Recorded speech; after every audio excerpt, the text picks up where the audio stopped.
दोस्तों जेएसएससी की तरफ से एक बहाली आई हुई है जो कि सीकेएसटी के नाम से जानी जाती है और ये जो बहाली है 2022 में ही आई थी। दोस्तों इस वीडियो में मैं आप सभी को बताने जा रहा हूँ कि ये जो फॉर्म है किनको किनको भरना चाहिए, है ना, और किनको किनको नहीं भरना चाहिए। ऐसा होता है कि 100 रुपया फॉर्म का दाम है तो चलो भर देते हैं और सिर्फ एग्ज़ाम में बैठते हैं, पढ़ाई लिखाई से कोई लेना देना नहीं, इसके बारे में कुछ जानते ही नहीं हो।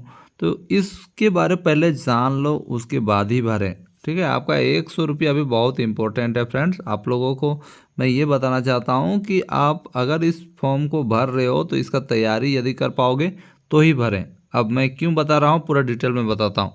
देखिए ये जो बहाली है दोस्तों CKST यानी computer knowledge and Hindi typing, इसमें पहला तो मैं आपको बता दूं आपका जो एग्ज़ाम होगा और एग्ज़ाम में पास करने के बाद हिंदी टाइपिंग करवाया जाएगा और जो एग्ज़ाम होगा दोस्तों उसमें भी आपका हिंदी टाइपिंग से क्वेश्चन पूछे जाएंगे। इसका अभी फॉर्म अप्लाई शुरू है, 1 महीना तक फॉर्म भरा जाएगा, ठीक है। यहाँ पर आपको अप्लाई करना है और ओके करने के बाद आपको फॉर्म भरने का इस प्रकार का ऑप्शन मिलेगा।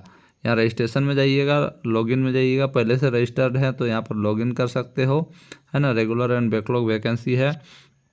उसके बाद यहाँ रजिस्ट्रेशन में जाके आप रजिस्ट्रेशन कर सकते हो, ठीक है। तो बात यही है दोस्तों, इस फॉर्म को यदि भरना चाहते हो तो आप लोग भर सकते हो, लेकिन यहाँ पर मैं पूरा डिटेल में बताता हूँ कि आखिर किनको किनको भरना चाहिए। देखिएगा, है ना, ये 12 लेवल का वैकेंसी है और इस फॉर्म को भरने में आपको 100 रुपया ही लगेगा। इसका मतलब ये नहीं कि आप लोग कोई भी इस फॉर्म को भर दें, ठीक है। आप तैयारी ही नहीं कर पाओगे तो इसका फॉर्म भर के कोई फ़ायदा नहीं है। आप लोग तैयारी कर पाते हो तो बेशक फॉर्म भर सकते हो, भरना चाहिए, लेकिन ऐसे टाइम पास के लिए नहीं भरिएगा, मेरा यही कहना है।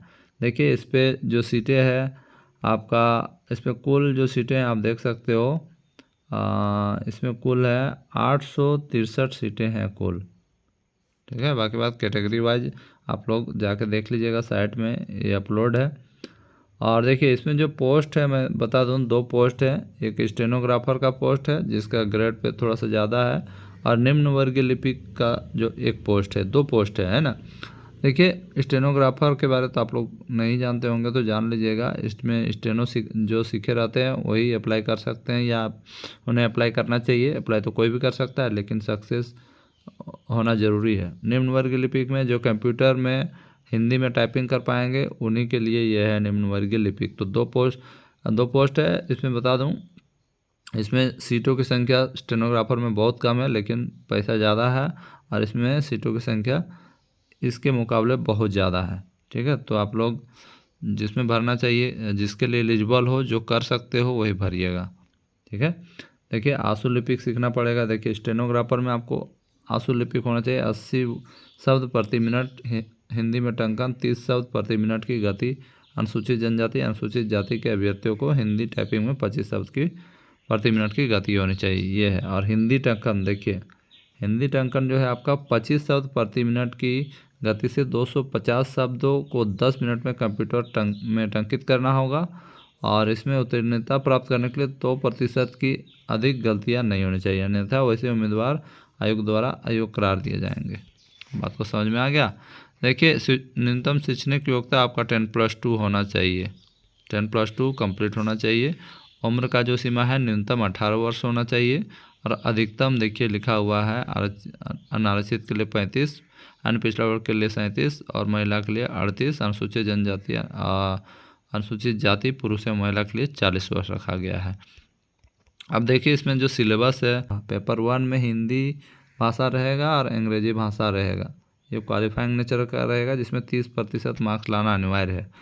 पेपर 2 आपका जनजातीय एवं क्षेत्रीय भाषा, जिस प्रकार आपका झारखंड में होता है, आप एक ले सकते हो, इसमें भी 30% अंक लाना अनिवार्य है। उसके पेपर 3, देखिए पेपर 3 बहुत इंपॉर्टेंट है। पेपर 3 में क्या है, आपका सामान्य अध्ययन से 30 प्रश्न रहेंगे, झारखंड से संबंधित 40 प्रश्न रहेंगे, कंप्यूटर ज्ञान एवं कंप्यूटर पर हिंदी टंकन संबंधित प्रश्न 50 प्रश्न रहेंगे।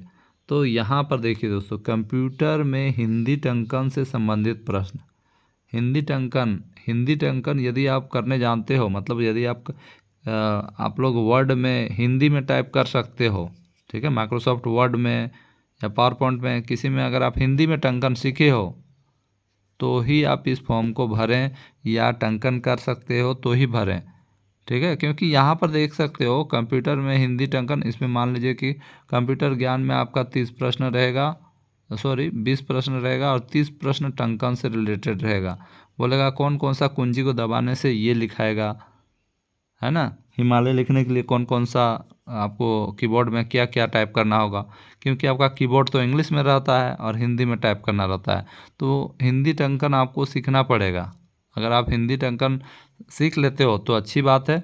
बाकी बात मैं कहता हूँ, जो हिंदी टंकन नहीं जानते हैं या नहीं टंकन कर सकते हैं, बाद में भी टाइपिंग कर नहीं पाएंगे, तो वो इस फॉर्म को नहीं भरें, आपका पैसा बर्बाद नहीं करें, मैं यही कहूँगा। और देखिए स्टेनोग्राफर में भी आंसू लिपि यदि आप नहीं सीखे हैं तो भी इस फॉर्म को नहीं भरे दोस्तों, इतना ईजी नहीं है। बाकी बात अपने विचार से वही लग रहा होगा आपको कि इस फॉर्म को भर देते हैं ना, 100 रुपया तो लग ही रहा है, तो भर देना है, इट्स योर चॉइस। बट मेरा जो कहना है उस बात को समझ लो, इतना आसान नहीं है। सामान्य ज्ञान तो आप पढ़ ही लोगे, झारखंड से संबंधित ज्ञान पढ़ ही लोगे, लेकिन प्रॉब्लम यहाँ आपका आ जाएगा हिंदी टंकन से। और यहाँ पर किसी तरह से तुक्का मार के भी अगर नंबर ला लोगे तो भी आप बाद में, फिर इसके बाद मेंस होगा, इसके बाद आपका कौशल परीक्षण होगा, ऐसा नहीं है कि इसी में हो जाएगा, इसके बाद कौशल परीक्षण होगा। और वैसे भी इसमें नेगेटिव मार्किंग है। ठीक है, इसमें नेगेटिव मार्किंग है, तो आप लोग सोच समझ के फॉर्म भरिएगा, याद रखिएगा। देखिए यार, यहाँ पर आप तीनों पेपर का एग्ज़ाम दोगे और इसमें जो सफल माने जाएंगे, जो सफल हो जाएंगे, उसके बाद आपका कौशल परीक्षण होगा। इसलिए मैं कह रहा हूँ आंसू लेखन, आप आंसू लेखन के बारे जानते ही नहीं हो, आंसू लिपि की पढ़ाई किए ही नहीं हो, तो आप इस फॉर्म को भर के कोई फ़ायदा नहीं है, आप लोग नहीं भरिएगा, बता रहा हूँ, नहीं सकोगे। और आंसू लिपि सीखने के लिए आपको बहुत टाइम लग जाता है, 6-7 महीना 10 महीना भी लग जाता है। तो आप ये नहीं सीखे हो तो स्टेनोग्राफर के लिए अप्लाई नहीं करें। हिंदी टंकन परीक्षा, हिंदी टंकन 25 शब्द प्रति मिनट की गति से 250 शब्दों में 10 मिनट में कंप्यूटर पर टंकित करना होगा। ठीक है, हिंदी में टंकन करने, जैसे कि आप कीबोर्ड में देखते हैं इंग्लिश में लिखा हुआ रहता है, अब कीबोर्ड में आपको सीखना होगा कि किस की को दबाने से क्या लिखाता है, क को दबाने के लिए कौन सा की दबाना पड़ता है, ख को लिखने के लिए कौन सा दबाना पड़ता है। और उसी तरह सीखने के बाद आपको 25 शब्द प्रति मिनट की गति से 250 शब्दों में 10 मिनट में कंप्यूटर पर टंकित करना होगा, तभी आपको, और जब आप क्वालिफाई करोगे तभी आपको लिया जाएगा, आपको मेरिट लिस्ट में नाम आएगा। पहले क्या करना है, पहले आपको तीनों पेपर पास करना है, यहाँ जो मैंने दिखाया था, और तीनों पेपर पास करने के बाद आपका कौशल परीक्षण होगा। तो याद रखिएगा दोस्तों, जो सोच रहे हैं कि बस एग्ज़ाम लिख देंगे और पास हो जाएंगे, तो ऐसा नहीं है। इसमें आपका टंकन, आपका अपना जो लैंग्वेज, क्षेत्रीय लैंग्वेज रहेगा, उसके बाद सामान्य अध्ययन, झारखंड से संबंधित ज्ञान, और ये इंपॉर्टेंट है कंप्यूटर ज्ञान एवं कंप्यूटर में हिंदी टंकन परीक्षा, ये 50 प्रश्न का। ठीक है, कंप्यूटर में यदि आप टंकन नहीं करने जानते हो तो इसमें एक भी प्रश्न का आंसर नहीं दे पाओगे, सिर्फ कंप्यूटर ज्ञान से दे पाओगे, लेकिन कंप्यूटर टंकर से रिलेटेड का आंसर नहीं दे पाओगे। तो ये बहुत ही इंपॉर्टेंट है, आप सोच समझ के भरिएगा। और ऐसे ही टाइम पास के लिए भरना है तो भर दीजिएगा, हम आपको मना नहीं करेंगे, लेकिन आपको सही चीज़ें बता रहा हूँ, आपको बाद में तकलीफ़ ना हो इसलिए बता रहा हूँ। बाकी बात, टाइम पास करने के लिए एग्ज़ाम देने जाना है तो जा सकते हो। धन्यवाद।